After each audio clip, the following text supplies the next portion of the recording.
Bom, pessoal, agora nós vamos ter na disciplina uma breve apresentação da linguagem C. O objetivo é contrastar as diferenças que existem da linguagem C e de outras linguagens com relação à linguagem Python.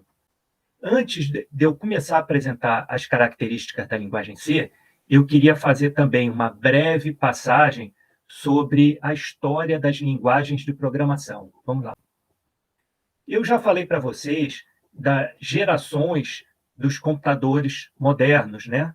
Que a partir da década de 1940 foram inventados os primeiros computadores que a gente conhece, eram chamados computadores da primeira geração de computadores. Eles eram feitos com válvulas, né? Vocês lembram disso?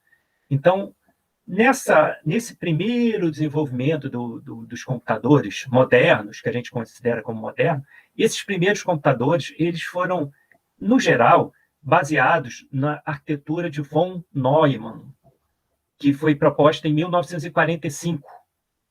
Existem variações dessa arquitetura, existiram críticas na época, variações, existem várias adaptações dessa arquitetura, mas ela é muito útil para a gente entender o que se passa dentro dos computadores, mesmo os computadores modernos. Essa arquitetura ela foi proposta com três principais componentes. Existe a memória do computador, né? E dentro da unidade central de processamento, dentro do processador, hoje em dia os processadores são construídos com uma miniaturização, né? Então a gente chama isso de microprocessadores. Dentro dos microprocessadores, dentro das unidades centrais de processamento, existem dois componentes que são bem importantes: a unidade de controle e a unidade aritmética e lógica. A unidade de controle, eu vou falar primeiro, a responsabilidade dela é buscar o programa que é carregado na memória do computador e executar instrução por instrução. E a unidade lógica e aritmética, ou unidade aritmética e lógica, depende da tradução, ela é responsável, é um módulo responsável por executar operações que a gente conhece por já ter aprendido Python, operações de soma, subtração, comparação. Então, dentro da CPU, existem esses dois importantes módulos. Os programas que a gente escreve, independentemente da linguagem, C, Java, Python, a gente diz que quando escreve o código, a gente escreveu o código-fonte do programa. E quando a gente tem aquele programa já pronto para carregar na memória e para executar, a partir do momento que o nosso código-fonte já foi traduzido para uma linguagem que a CPU consegue executar, ele é carregado na memória, aí o nosso programa já recebe o nome de um processo. Um processo é um programa em execução, é um programa que já foi carregado na memória. Então, o programa ele é carregado na memória, a unidade de controle pega instrução por instrução e executa através da ajuda da unidade lógica e aritmética. Dentro dos processadores, dentro da CPU, é importante dizer que existem os registradores. Os registradores são como memórias que são mais rápidas, estão embutidas dentro da CPU, e quando a gente precisa, via de regra, fazer uma operação aritmética ou lógica no nosso programa, a gente carrega da memória para os registradores que estão na CPU, e aí sim esses módulos vão executar. Então, é importante dizer que dentro de cada CPU, dentro de cada processador, o que ele entende, a instrução que ele vai executar é chamada linguagem de máquina. Uma CPU, um controlador, um microcontrolador, um microprocessador, ele não entende linguagem de alto nível, ele não entende Python, ele não entende C, ele não entende Java, ele entende instrução de máquina. Aqui é um exemplo, eu peguei da internet um exemplo de uma instrução de máquina. Essa instrução aqui embaixo pode significar, por exemplo, para uma determinada CPU, pode significar mover um valor da memória para dentro do registrador e, a partir de que esse valor está carregado no registrador da CPU, outras instruções vão atuar em cima desse valor, vão somar, subtrair, comparar. Então, os programas da gente são assim. Mas vocês conseguem visualizar um programa de centenas ou milhares de instruções sendo programado dessa forma? Um ser humano programando 00000110000 não é viável, né? Não é viável para se programar programas maiores. Então, uma evolução que teve a partir dessa história de, olha, programar em linguagem máquina, porque essa história de programar em linguagem máquina, isso deve ter ocorrido só lá em 1940 e pouco, lá, logo no início, porque logo em seguida foi inventada a chamada linguagem assembly, ou em português, de montagem, né? A linguagem assembly, a ideia é muito simples. Para cada instrução de máquina, ela é substituída por a gente chama de um mnemônico.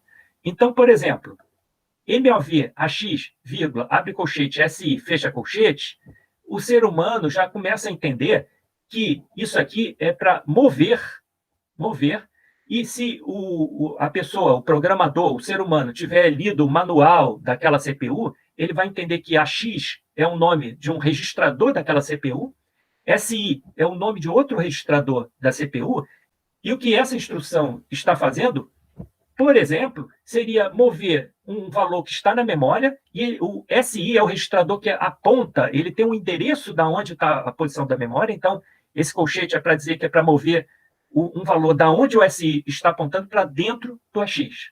E a próxima instrução até talvez fique mais fácil de entender, que é uma instrução para dizer, olha, incrementa o valor de AX. Então, aquele valor que está no registrador, se ele é 10, vira 11, se ele é 1000, vira 1001, então é para incrementar o valor do AX.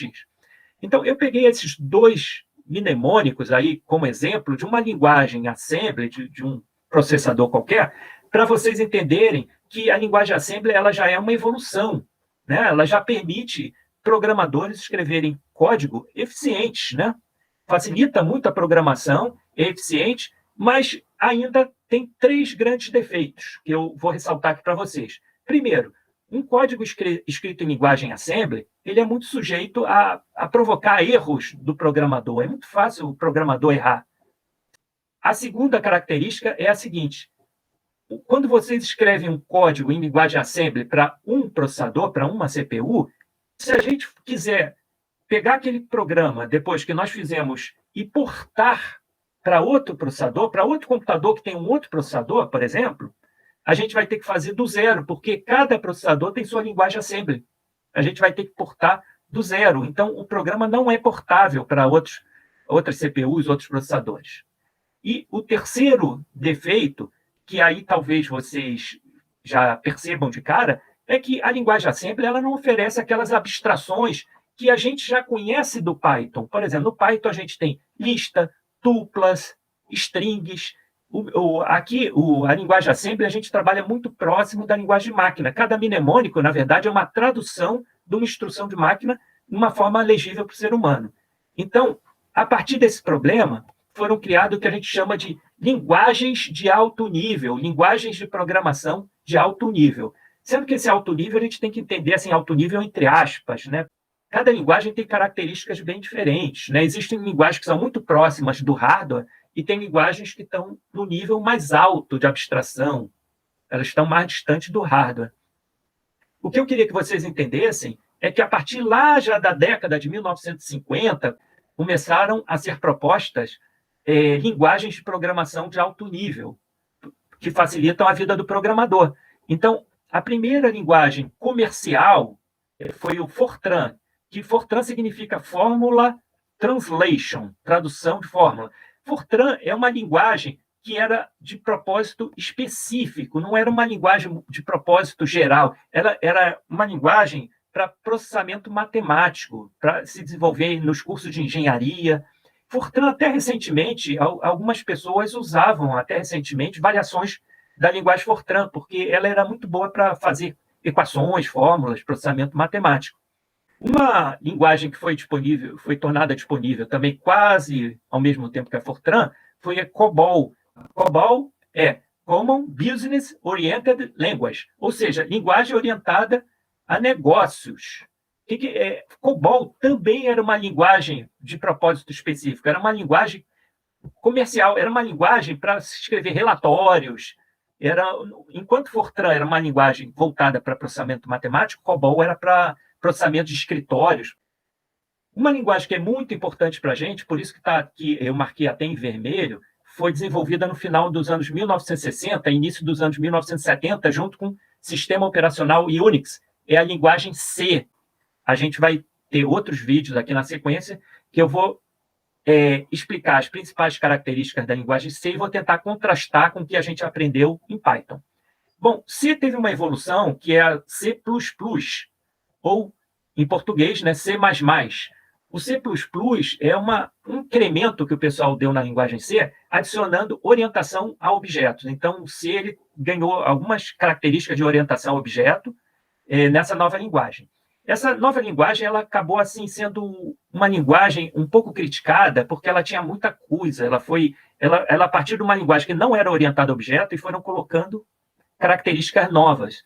Então, na década de 1995, vocês veem que bem depois foi inventada a linguagem Java, que a linguagem Java já nasceu orientada a objeto com características modernas.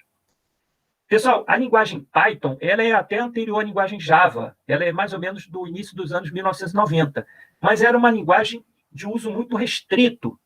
E a partir da versão 2 do Python, Python 2, desenvolvido no ano 2000, aí sim Python começou a ganhar um uso mais frequente, né, na academia. Começaram a se desenvolver ferramentas em Python. E o Python 3, a versão 3 do Python foi liberada em 2008. E, mais recentemente, agora no final de 2020, Python 2 foi totalmente continuado. Agora, o suporte é dado em cima de Python 3. Então, conforme eu falei para vocês, na sequência, nos próximos vídeos, a gente vai falar sobre a linguagem C. Essas duas diferenças que estão realçadas aqui, elas são muito importantes. Primeiro, C é uma linguagem compilada, enquanto Python é uma linguagem interpretada. Nós vamos ver direitinho o que é isso. Segunda, C é uma linguagem fortemente tipada, onde a gente é obrigado a declarar as variáveis, as rotinas, a gente tem que dizer os tipos das variáveis, e a gente sabe que em Python a gente não é obrigado a declarar variáveis, por exemplo. A gente atribui um valor para uma variável e ela passa a existir. Nós vamos ver isso certinho no próximo vídeo.